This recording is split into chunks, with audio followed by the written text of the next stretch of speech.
crédito É, já o fica crédito é bonitinho. o inverso. É tipo, eu tô punindo premiando.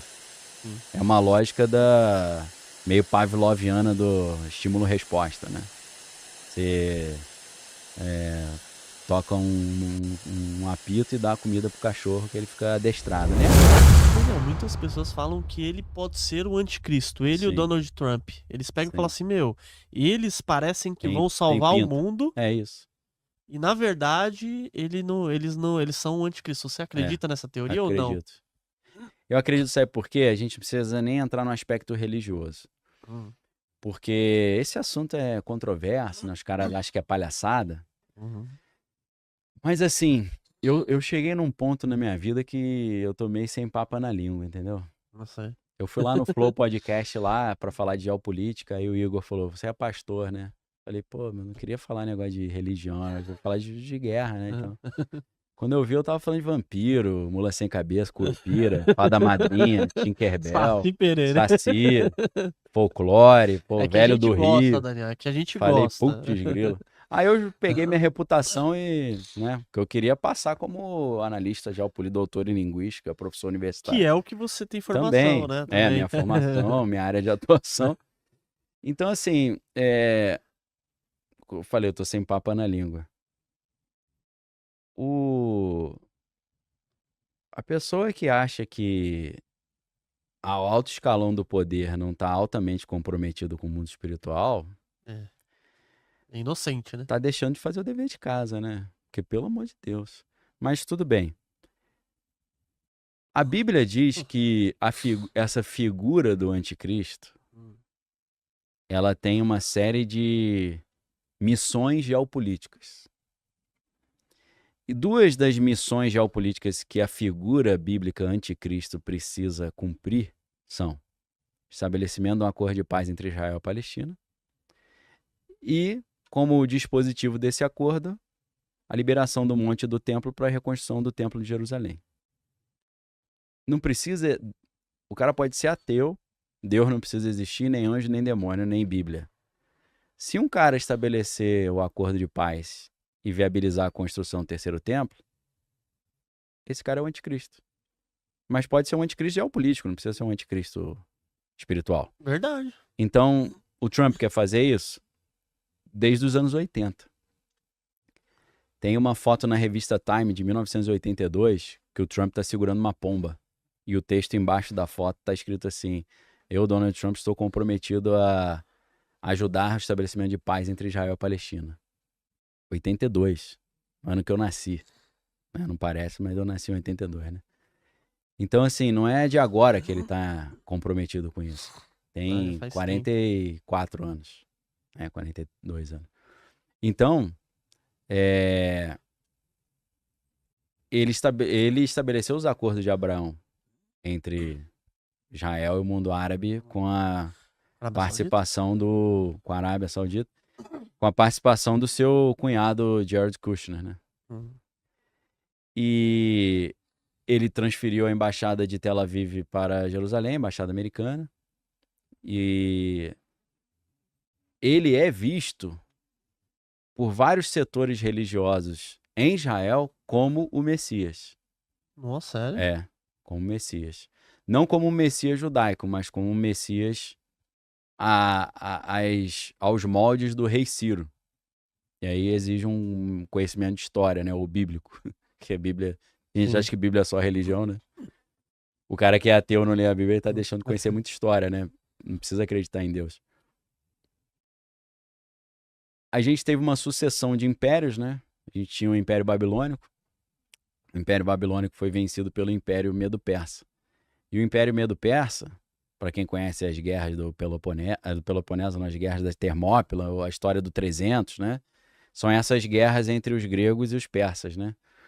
Então, o Ciro, ele vence a Babilônia e a Babilônia tinha destruído o templo de Jerusalém, destruído Jerusalém, as muralhas e o templo, desolado a cidade de Jerusalém e o país, Israel, e levado a elite de Jerusalém para o cativeiro na Babilônia, como é o caso de Daniel, Sadraque, Mesaque e Abidnego.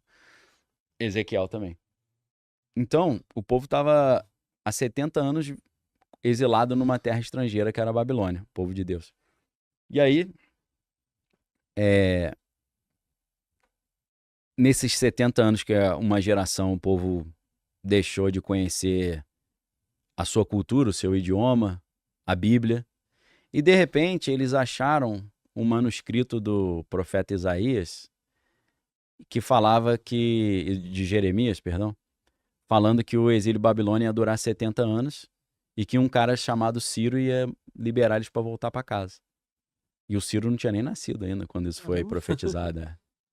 E aí o Daniel, lendo as profecias de Jeremias, ele entendeu isso. Falou, Jeremias recebeu de Deus o recado que a gente vai ficar aqui 70 anos. Então quando completar 70 nós vamos embora. E quem vai mandar a gente embora é um cara chamado Ciro. E esse cara aparece. E entrega esse livro antigo para ele. E ele, quando ele lê aquilo, ele fica emocionado. Fala, caramba, esse livro tá falando de mim, eu nem tinha nascido ainda. E aí ele fala, eu vou fazer o que tá profetizado. Podem ir embora, podem voltar para casa. Então ele foi chamado pela Bíblia de Mashiach, de Messias, mesmo sendo persa, sendo iraniano hoje em dia, né? Sim. Então o rei Ciro tem sido comparado ao Trump. E o Trump tem medalhas em Jerusalém, ele de um lado e o rei Ciro do outro, como messias não judaicos. Tem nome de rua, tem nome de monumento. Nossa, o Trump então lá é super querido. Tem uns 100 monumentos em homenagem ao Trump em Israel. Tem monumento? 100. Fora músicas que o Coral Nacional fez para ele, entendeu? Então, ele está sendo projetado como esse príncipe da paz aí. Só que, na minha visão, será uma falsa paz, que vai iludir a humanidade. Aí eu já estou me inspirando na Bíblia para dizer isso. Porque o que a Bíblia tem falado tem se cumprido aí de milênios até agora, né? Então, a gente fica de olho. Vai acontecer isso? Não sei, provavelmente não, espero que não. Torço para que ele tenha muito sucesso aí na gestão dele, para que o mundo vença essas guerras todas. Mas a gente fica de olho, né? A Bíblia nos ensina a examinar todas as coisas e retém o que é bom. E eu digo para vocês, a vitória do Trump me deixou numa posição muito confortável, porque olhando assim, agora eu sei tudo o que vai acontecer. Se a Kamala Harris tivesse vencido, eu estaria no escuro. Nossa. Agora eu já... Né? Porque... Você já sabe como que ele vai agir, né? Porque no meu livro eu não trouxe porque acabou, eu dei todos, né? Eu trouxe um outro que é o Davi, um homem projetado por Deus. Tá na minha livraria lá, livraria.daniellopes.com.br. A gente tá com desconto de Natal. Trouxe de presente aqui pro Luan. Depois eu vou deixar o link aqui também, aí você compra. Pra quem gosta de batalha espiritual, esse livro aqui. Ah, legal. Hebraico, quem gosta de hebraico de batalha espiritual, você vai gostar desse livro. Gosto de batalha espiritual, eu tenho medo um pouco, mas sim. eu acho não, mas legal você vai ler tranquilo. Não vai falar de curupira nem mula sem cabeça. Vai ser só de Davi. Né? Valeu.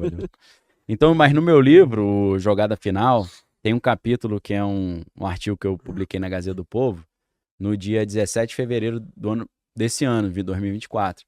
E nesse capítulo eu já falava, o Trump vai voltar porque o Congresso americano já está se preparando para a volta dele, pô. O título do capítulo é Congresso americano se prepara para o retorno de Trump. Eu escrevi dia 17 de fevereiro. Cara, e você já tá prevendo. Já estava contando com isso. Então, se a Kamala Harris tivesse vencido, eu estaria num limbo, assim. Falei, agora eu não estou conseguindo enxergar o horizonte. O que eu estou enxergando nesse horizonte? A gente vai ver a digitalização total do governo americano, né? Pelo menos a tentativa com Elon Musk.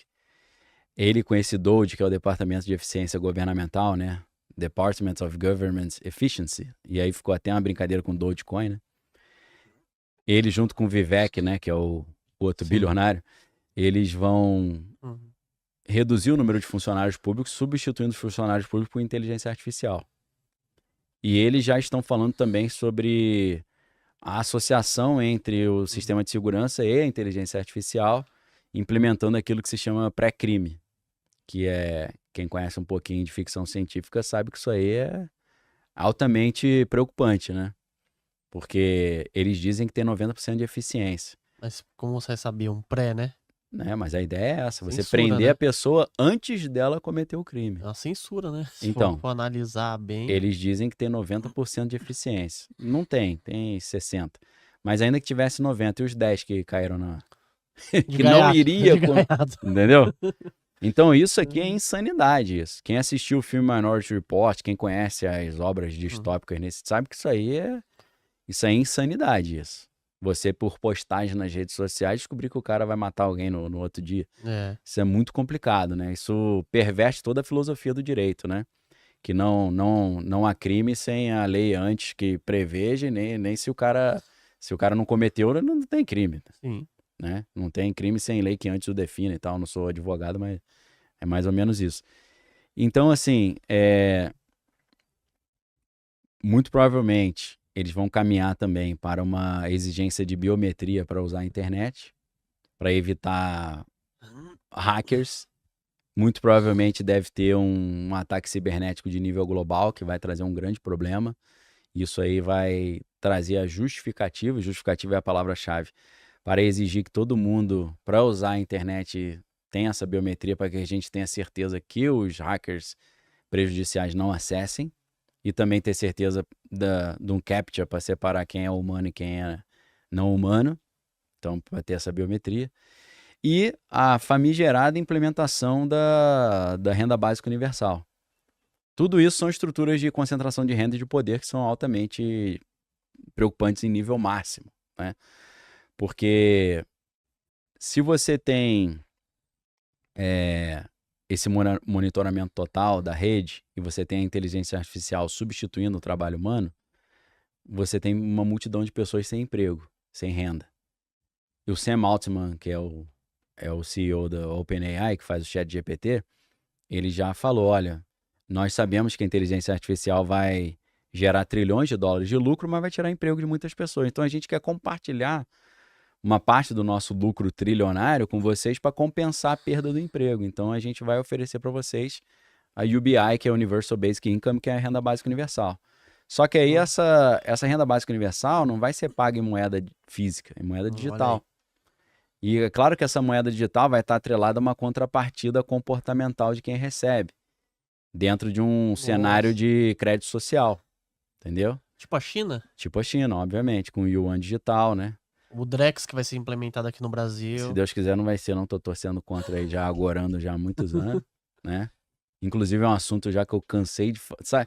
Você foi um dos primeiros que avisou aqui, em né? 2020 eu Pô, falava você sobre avisou, isso, pô. né? Então hoje eu já... Eu nem sabia o que era e Os você já caras tava me avisando. perguntam e tal, eu falo, pô, cara, olha os vídeos de 2020 que eu não aguento mais. Mas assim, realmente é um problema que eu tenho, porque como eu tento falar as coisas antes, eu sempre tô falando que vai acontecer depois. E aí nunca tá em alta, né? Sempre tá. Aí quando acontece, o cara, e aí? Eu falo, não, falei isso aí o tempão já. 2020 tava falando, olha agora, Agora estão querendo não implementar aguento em mais, né? 2025. Era Real Digital, que é RD, depois meteram DRE, virou lá Digital Real Exchange, né? Por isso que é Drex. Então, assim, é isso. Elon Musk e Donald Trump no poder, é isso que está no horizonte. Concentração de poder, concentração de renda a nível global, nos moldes de filme de ficção científica, assim, preocupante. O crédito carbono junto, que isso é controle total também, porque o crédito carbono só pode existir com a substituição do dinheiro físico pelo dinheiro digital. Porque, na verdade, crédito carbono não é crédito carbono, é multa para quem gasta carbono, ou quem consome, emite carbono. É o contrário. Sim. Não é você ganhar um crédito carbono, é você multar quem emitiu. Só que multar tem um efeito psicológico muito negativo, né? Aí o crédito O já fica crédito bonitinho. é o inverso. É tipo, eu tô punindo premiando. Sim. É uma lógica meio pavloviana do estímulo-resposta, né? Você toca um apito e dá a comida pro cachorro que ele fica adestrado, né? É igual adestramento de cachorro, só que é de gente. As pessoas estão batendo palma pro adestrador, né? Achar bonito, né? É igual o frango lá, falando, meu cuidador me Ele é ama tão e tal. bonzinho aqui, ó, Ele me dá quer meu ração todo bem. dia. É Tô crescendo. nesse nível de imbecilidade que já é cansativo, né? Mas assim, eles inventaram que o problema do mundo hoje é o aquecimento global, né? Eu não concordo muito. Mas como é que resolve o aquecimento global? Eu acho que é bem besteira também, né, Daniel? O aquecimento É, global eu, não é eu não sou de... especialista nisso, mas eu acho que tá meio sem Tipo sentido assim, isso. eu pensando, porque se você for pegar o histórico, que tem bastante histórico assim, fala que É teve... cíclico, né? É cíclico, né? Aí é. eles querem culpar o humano e Sim. tal. Mas é Mas uma justificativa maravilhosa para a implementação do controle, né? faz sentido. Porque se o problema é o aquecimento global e isso pode gerar a extinção da humanidade, segundo eles, não segundo o que eu creio, como se resolve isso? Você tem que pedir para a China parar de poluir o mundo? Para a Rússia? A rua, vai lá. Pedir para o Bill Gates parar de ficar andando de jatinho? Porque uma volta de jatinho particular dele vai emitir mais gases de efeito estufa do que eu vou emitir no meu carro a minha vida inteira. Vida toda. Mas não, é ao contrário. O crédito de carbono é para que ele possa continuar poluindo e eu não. Como? Então, que ele vai ter crédito infinito, né? Se ele tem crédito de Sim. carbono infinito, É, ele vai ele ter. pode poluir Ele à vai falar vontade. que eu plantei tantas árvores Não, aqui. ele ó. é o maior dono de terras agricultáveis dos Estados Unidos. Então, ele tem crédito de carbono sobrando. Então, ele vai E ele continuar tá comprando ainda mais comprando terras ainda. mais e tal. Então, assim, a lógica é o seguinte, se o problema é aquecimento global, a solução é acabar com a agropecuária. Porque quem emite os gases de efeito estufa é a agropecuária, porque o boi peida muito. E a rota também, porque é a da regurgitação, né? Então, em vez de você colocar na ração dele uma alga, que o Bill Gates já conhece e já investiu nisso, tem uma alga que você coloca na ração do boi que reduz em 70% a emissão de metano. Mas eles não querem isso, porque isso aí não gera controle nem concentração de renda e de poder. Então, o que eles querem? Eles querem que as pessoas parem de comer carne. Eles querem criar uma campanha como inseto. Para quem acha que isso é ridículo, se você botar comer inseto é bom no Google, você vai ver 1 milhão de matérias de jornais de alta circulação e te incentivando e falando que em 2030 ninguém vai comer carne, só inseto. Ou carne artificial. Eles colocam que os grilos têm tantos % de proteína a Sim. mais do que a carne, né? Eles Sim. sempre têm... Não, tem a Nicole Kidman dando inseto pros filhos. Tem alto nível de celebridades engajadas nisso. É um projeto muito sério. Parece tosco, mas é muito sério. E além disso, tem a ideia da carne artificial também, que é horrorosa, né? Porque todo mundo sabe que alimento ultraprocessado é terrível para a saúde. Mas eles falam que é bom, né? Não, a carne artificial ela tem conservante, corante, ela tem uma série de elementos químicos ali que são destruidores para a saúde humana. Demora muito para fabricar, gasta uma quantidade de energia enorme, que é um problema, né, no aquecimento global. Então a ideia é o seguinte, a gente precisa achar quem está consumindo carne para poder multar. Crédito de carbono, na verdade, é uma multa para quem emite carbono, né? Então a gente tem que achar quem está consumindo para multar. Não tem como você achar quem está consumindo carne se o cara compra a picanha em dinheiro e não bota o CPF na nota. Verdade. Então, para você saber quem compra o quê, quem faz o quê para multar as pessoas e fracionar a sociedade naqueles que são os virtuosos e os vilões, que o grande vilão do mundo para essa visão de mundo é quem come carne. É tipo assim, não coma carne, salve a humanidade. A ideia é essa, por mais estranho que pareça. Eles precisam substituir o dinheiro físico pelo dinheiro digital. Para poder que todas as transações fiquem devidamente registradas. E já entra também na Bíblia daquela moeda única digital? Entra, com certeza.